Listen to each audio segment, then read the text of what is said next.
And now let's turn our attention to Morocco, where entire villages have turned to dust. Vast devastation has left debris and a great human cost in its wake. A rare and powerful earthquake struck the North African country on Friday night. The death toll has been soaring rapidly. More than 2,100 people have been killed. Even more are injured. People are struggling without vital supplies like food, water and shelter. Rescuers are scrambling to save people.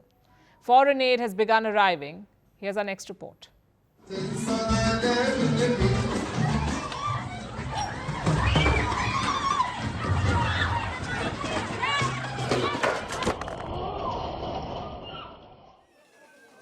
As the sun came up in Morocco today, the true scale of people's fears were clear.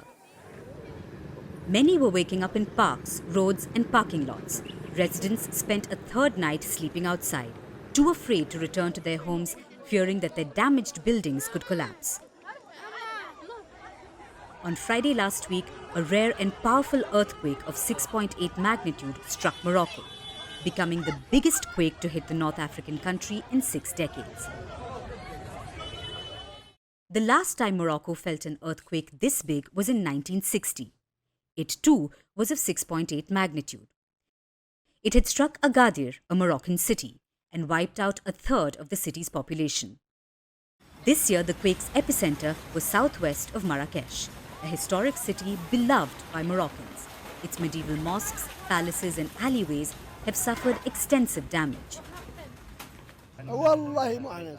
It is a suffering to enter the ancient city and witness the collapsed homes and see people in great pain.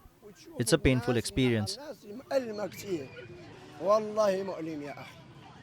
But Marrakesh isn't the only one grieving. Over 300,000 people have been affected. Whole villages across Morocco's high Atlas mountain range have been destroyed. Buildings have been toppled. As far as eyes can see, there's only debris and dust. Crude graves have been dug up, and gravediggers are preparing more. Over 2,100 people have died and the toll is rapidly increasing. Even more are injured. Over 1,000 are in critical condition. On Saturday, King Mohammed VI of Morocco offered a relief commission to be set up. Emergency services were deployed and offers of international aid began pouring in. By Sunday evening, Morocco began accepting aid from select countries. Now Spain, Qatar, Britain and the United Arab Emirates have sent their rescue teams. Algeria has reopened its airspace to help with evacuations. The country had closed its airspace to Morocco in 2021 when the two nations severed diplomatic ties. So far, Morocco has bypassed offers from France and the US. Other countries like India, Japan, China, Taiwan, Tunisia and earthquake-ravaged Turkey have also offered help. But while rescue ops are underway, many say they've received no official help. The terrain remains a major challenge. Teams are taking hours to reach remote mountainous areas which were also the worst hit. There are a lot of blocked roads, a lot of people can't find their parents, and a lot of people are still under the rubble. People are still searching for their relatives. Everything went down on them, the mountains, their homes.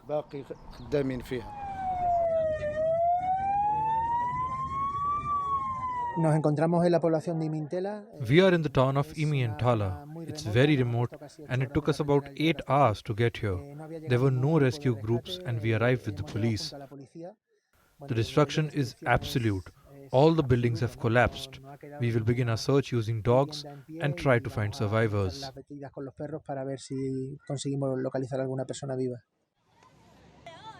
Many people are without food, water or shelter. Locals are digging with their hands and shovels in a desperate bid to find survivors. Streets are littered with bodies and dust is everywhere. Morocco is observing 3 days of mourning. As the reality sinks in, the grief and challenges seem unending.